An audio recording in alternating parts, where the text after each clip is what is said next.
There's a quiet, invisible war being fought in the minds of many, one driven by insecurity, by comparison, by the gnawing discomfort that arises when someone else shines a bit too brightly. Envy, falsehood. Two forces that rarely announce themselves openly, but which creep through the cracks in conversations, in body language, in tone. We encounter them more often than we realize, not only in others but sometimes, if we're brutally honest, within ourselves. The Stoics would urge us to observe life as it is, not how we wish it to be. In this, they were not paranoid nor pessimistic. They were simply precise. Marcus Aurelius wrote, "The best revenge is not to be like your enemy." But how can you avoid becoming like your enemy if you cannot first recognize them? How do you guard your peace, your truth, your path when others quietly resent you for walking it? This is not a question of suspicion, but of clarity. And clarity begins with seeing. The first principle the Stoics would offer is this: observe actions, not words. In the world we live in, speech is cheap. People say what they don't mean, promise what they don't intend to deliver, and cloak their intentions in courtesy. But behavior, especially the kind that arises when no one is watching, is rarely faked. Seneca warned us not to be swayed by eloquent speech or impressive declarations. Instead, look at how someone behaves when they're relaxed, unguarded, or no longer trying to impress you. Do they follow through on what they say? Do they speak well of others when those people are not present? Do their values remain intact when pressure mounts? A person may speak of loyalty, yet gossip behind backs. They may say they respect you but subtly interrupt or dismiss your ideas. When their actions don't match their words, listen to the actions. Next, pay attention to how people react to your success. Do they genuinely light up when something good happens for you, or do their smiles strain at the corners? Do they quickly pivot the conversation back to themselves? Do they offer support or backhanded compliments masked as humor? A jealous person rarely says outright, "I envy you." They say, "Must be nice," with a tone that cuts deeper than the words. The Stoics advise detachment from praise or criticism alike. Not because praise is bad, but because it often comes tangled in expectations. When someone celebrates you, do they do so with no strings attached? Do they applaud your growth without needing something in return? If not, what you may be witnessing is not admiration, but silent resentment. Another Stoic principle: how someone treats those they don't need reveals who they are. Epictetus reminds us that true nobility lies not in status but in virtue. How does a person treat a waiter, a janitor, a stranger? Do they show respect only when it serves them, only to those in power or in favor? Jealousy doesn't always look like hostility. Sometimes it's hidden in selective kindness, being warm to you when you're up and cold when you're not. A person driven by envy often builds conditional relationships. Their loyalty depends on your utility to them. As soon as your light dims, their attention vanishes. Closely related is the danger of flattery. The Stoics were wary of those who praise too easily. True admiration is rare, and when it's real, it's grounded, sincere, often quiet. Flattery, on the other hand, is loud and excessive. It seeks to put you off guard. It tells you what you want to hear, not what you need to hear. People who flatter excessively are often trying to extract something: favor, status, protection. They will butter you up only to betray you when it's convenient. Seneca cautioned that those who flatter are more dangerous than those who criticize, because they numb your vigilance. Praise, when true, is given freely and humbly. When it's manipulative, it feels like a transaction dressed in compliments. Perhaps the most revealing sign of envy and falsehood is inconsistency. Stoic practice encourages us to be stable, not in emotionlessness but in virtue. What you do should not depend on who you're with. Integrity means acting the same whether you're in a palace or a prison. Watch for those whose tone, mannerisms, or ethics change depending on the audience. Are they one way with you and another with someone else? Do they support a cause only when it's popular? Do they criticize others for things they themselves do in private? A person who wears too many masks forgets who they truly are, and eventually the truth leaks through the cracks. In this first examination, we begin to see a pattern. Stoicism is not about judging others harshly. It's about seeing clearly so that we can protect our peace and choose our influences wisely. When we learn to observe without distortion, when we choose to stay anchored in truth rather than appearances, we begin to develop a radar for sincerity, and, more importantly, we begin to hold ourselves to the same standard. The work begins not just by spotting envy and falsehood in others, but by ensuring they have no home within ourselves. We often think of envy as something loud, green-eyed stares, obvious bitterness, or open rivalry. But the most dangerous envy is the silent kind. The kind that shows up in subtle pauses after you share good news. the kind that disguises itself as concern, sarcasm, or friendly advice. The Stoics understood that envy is not just an emotion, it's a disease of perception. It reveals more about the person feeling it than about the person it's directed at.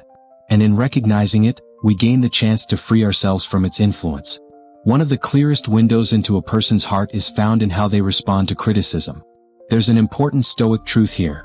Those committed to growth welcome feedback even when it stings. Marcus Aurelius wrote, "If someone can prove me wrong and show me my mistake, I will gladly change."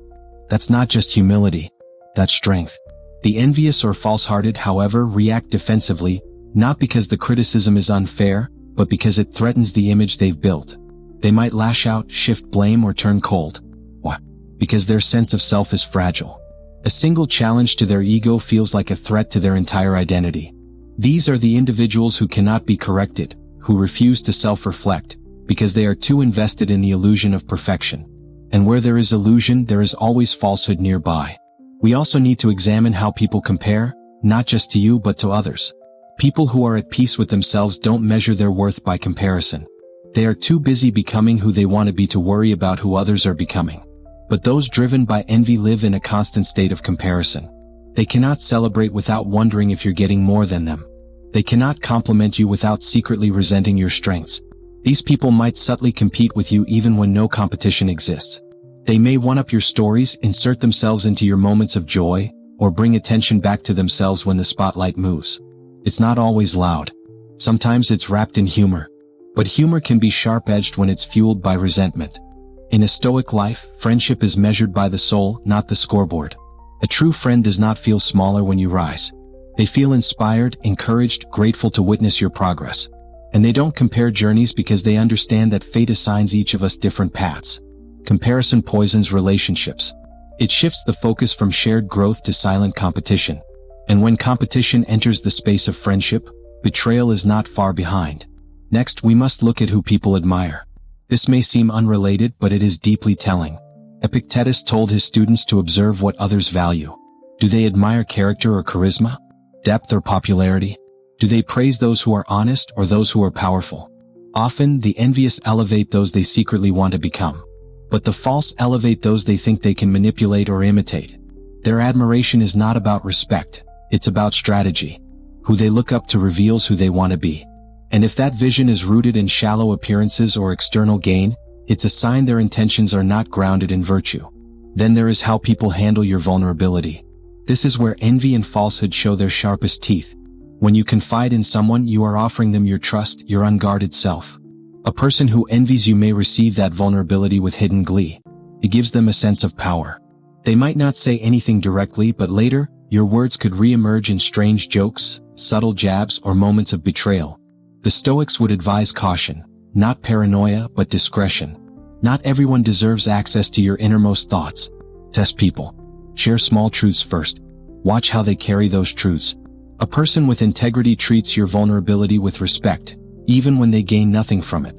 The envious will misuse it when it suits them. Finally, for today, let's speak of silence. Yes, silence. Not all betrayals are acts. Some are absences. Who stays quiet when you need support? Who fails to defend you when falsehood is being whispered? Who never shows up to celebrate, but always finds time to criticize?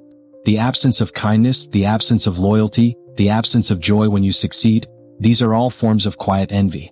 The Stoics would not accuse, but they would see. They would not rush to label someone a foe, but they would not ignore the patterns either.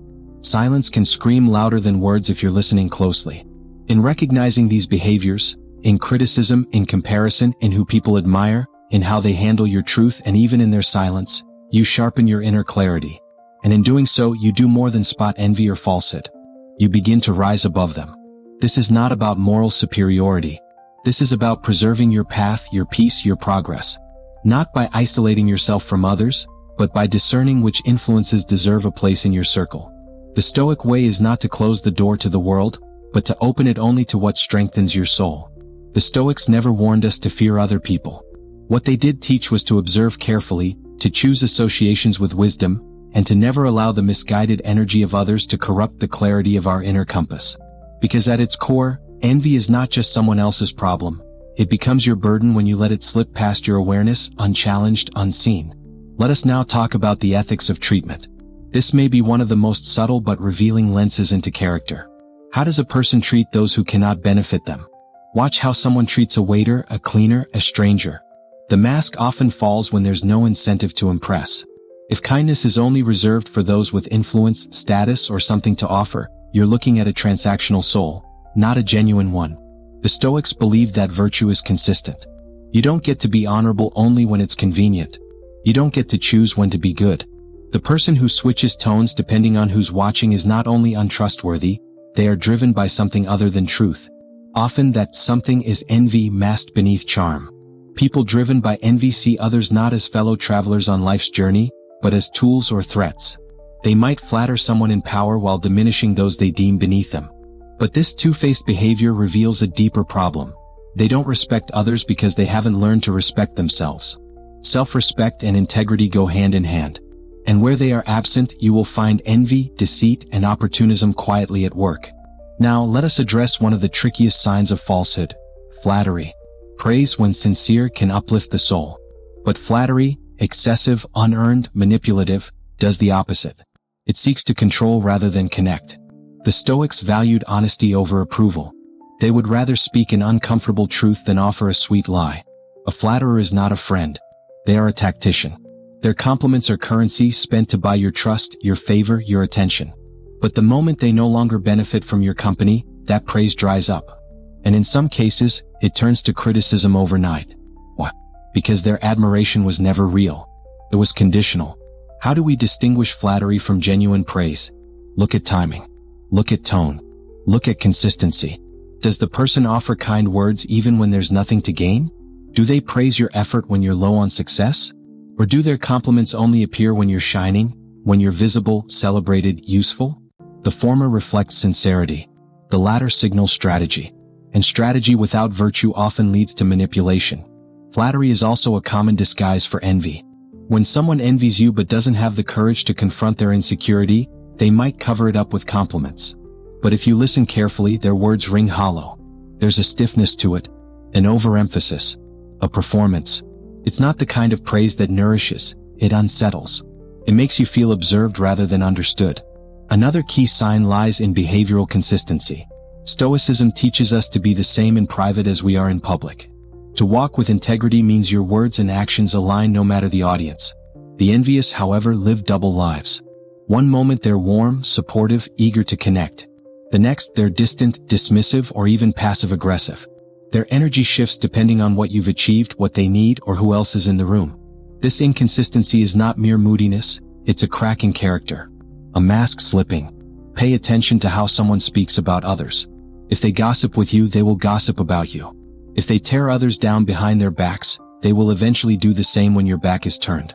The Stoics would not judge hastily, but they would observe carefully. And over time, the patterns reveal themselves. Consistent people earn your trust through repetition. Inconsistent people erode it one conflicting behavior at a time. Now, let us return to something deeply practical: your own energy around such people. Sometimes your body senses what your mind hasn't named. You feel drained after certain interactions.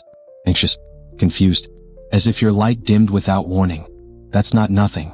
That's your nervous system recognizing a misalignment before your logic does. The Stoics believed in being attuned to the present moment, not just externally but internally. To listen to your discomfort. To notice your hesitations. These are signals, not flaws. They're early warnings, not weaknesses. Ignoring them only allows envious and false-hearted people more room to operate undetected. You don't need to confront everyone you suspect.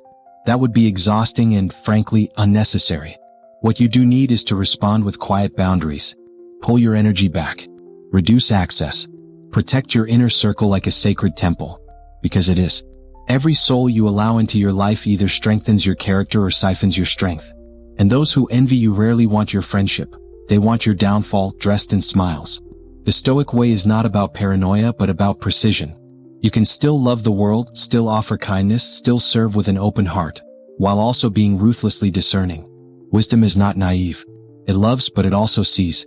And once you see someone clearly, you are no longer under their spell. The greatest form of emotional self-defense is clarity. And clarity comes from slow observation, not quick judgments. From choosing integrity over assumption and truth over comfort.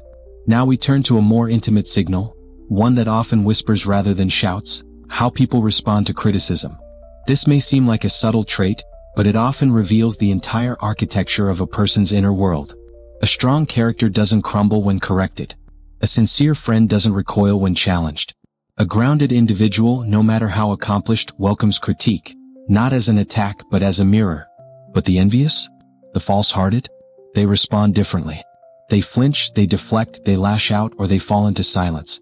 Not because the criticism was harsh, but because it pricked something raw and unresolved in them, their insecurity. The Stoics urged us to treat feedback as medicine. Sometimes bitter, sometimes hard to swallow, but always an opportunity to become more aligned with virtue. The false cannot stand such medicine. They need the illusion of perfection to protect their ego. And when you threaten that illusion with truth, no matter how gently, their defenses expose themselves. Observe someone's reaction when you express a boundary or point out an inconsistency. Do they become curious or do they become combative? Do they lean in or pull away? This is not just about communication, it's about emotional maturity. And those who lack it often hide behind arrogance or passive resentment. That resentment, when closely examined, is usually rooted in envy that you dared to say what they could not face. The next sign is often hidden in plain sight, the tendency to compare. Not directly, not always aloud, but in tone, energy, subtle remarks. You mention a success and they counter with one of their own. You share something you're proud of and they suddenly feel the need to one-up you. In friendships rooted in truth, there is no scoreboard. There is no competition. There is celebration. The person who cannot let you shine without dimming the room has not yet made peace with their own darkness. Their comparison isn't about you, it's a reflection of the silent war within themselves. The Stoics knew this war well. They wrote about it in their diaries, cautioned against it in their teachings. Marcus Aurelius reminded himself daily to remain indifferent to praise and blame alike, to do the right thing because it is right, not because it wins applause or avoids criticism. But some people live entirely for comparison. Their sense of self-worth is borrowed, not built. They feel tall only when others appear small. They don't want to improve, they want to win. And not win by effort, but by others losing. This mindset breeds jealousy like a mold, quiet, creeping, and destructive. You'll often find that these individuals make veiled comments. Things like, "Must be nice to have time for that," or, "I guess some people just get lucky." These aren't neutral observations, they're emotional barbs dipped in envy. A genuine person doesn't need to explain away your success. They'll ask how you did it, not try to justify why it shouldn't have been you. So how do you respond? With grace but with strength. Don't try to convince them of your worth. That's not your task. Don't try to make yourself smaller so they feel more secure. That's not your burden. The Stoics never taught us to appease the envious. They taught us to rise above them, not out of arrogance but out of fidelity to the truth. And that truth is this: when you start ascending, emotionally, spiritually, mentally, you will naturally disturb those who are committed to staying where they are. Your growth becomes a mirror they cannot ignore. It reminds them of their stagnation. And if they're not ready to face that, they may respond not with support, but with subtle sabotage. This is why internal clarity is so vital. You must know your intention. You must know your path. Because if your sense of self is built on external feedback, you will crumble under the weight of hidden envy and falsehood. But if it is built on discipline, on values, on virtue, you become immovable. The Stoics called this ataraxia, tranquility. Not the kind that comes from silence or seclusion, but the kind that comes from a firm soul, rooted so deeply in truth that no storm can shake it. When envy arrives, as it inevitably will, you will not react. You will not retaliate. You will simply see. And in that seeing you choose. Not everyone deserves access to your life. Not every smile is trustworthy. Not every compliment is a blessing. Wisdom is knowing when to engage and when to walk away. When to offer compassion and when to close the door. The Stoic is not cold, they are clear. They are discerning. They protect their energy not out of fear, but out of reverence for their limited time on this earth. What matters is not how others treat you, it's how you respond. And sometimes the strongest response is no reaction at all. Just quiet distance. Just inner strength. Just the choice to keep walking forward, eyes open, heart intact. There is one final and perhaps most important marker of envy and falsehood in others: how they treat people who can do nothing for them. Watch closely. The truest test of someone's character is not how they treat you when you are successful or beneficial to them, but how they behave around those they perceive as beneath them. Those with no influence, no resources, no advantage to offer. Does their kindness remain consistent? Do they still show respect, patience, and humanity? Or do they reveal a duality, a persona tailored only for the powerful and the praised, and a colder, dismissive nature toward the forgotten and the quiet? The Stoics believed that virtue is a constant. It does not bend to convenience. It does not discriminate based on status. Marcus Aurelius, ruler of one of the greatest empires in history, reminded himself each morning to treat even the lowliest with honor. Because character, unlike reputation, is not curated, it is revealed. This is where the final truth lies. The presence of envy and falsehood in others is not just their burden, it becomes a test of your own discipline. Will you get pulled into their games? Will you bend your authenticity to match their flattery? Will you mirror their insecurity to stay included? Or will you rise? You see, every encounter is not just a moment of observation, it's an invitation. An invitation to either fall back into the easy patterns of self-doubt, people-pleasing, and emotional compromise, or to stand firm in your values, your peace, your clarity. The Stoics taught that we must live not according to what others expect, but according to what is right. That means cultivating the ability to observe without absorbing, to see envy in someone's eyes and not respond with ego, to recognize flattery and not be seduced by it, to detect falseness and walk away quietly without drama or revenge, just the silent strength of one who knows themselves. What you must understand is this: your ability to discern envy and falsehood in others is deeply connected to your own self-awareness. If you are still addicted to approval, if your identity still hinges on being liked, then deception will cloud your perception. But if your compass is truth, if your peace is internal, then your eyes will see clearly. People will try to dress their envy in compliments. They will disguise their resentment with smiles. They will act warm while wishing for your fall. But none of that can touch you if your house is built on rock. If your values are immovable. If your worth is self-made, not borrowed from others' validation. This is the Stoics' armor, not to be unfeeling but to be unshakable. Not to judge quickly but to see deeply. And not to become cynical but to become wise. Let their envy stay with them. Let their falsehood be their prison. You, on the other hand, walk free. Free because you see clearly. Free because you no longer need the approval of those who pretend to care. Free because your soul is ruled not by the whims of others, but by the principles you have chosen to live by. This clarity will not always be comfortable. You may find yourself walking alone more often. But solitude in truth is always more powerful than company in illusion. So watch how they act, not just what they say. Watch how they react when you succeed. Watch how they treat the forgotten. And then choose. Not with hatred. Not with drama. Just with resolve. The more deeply you understand this, the freer you become.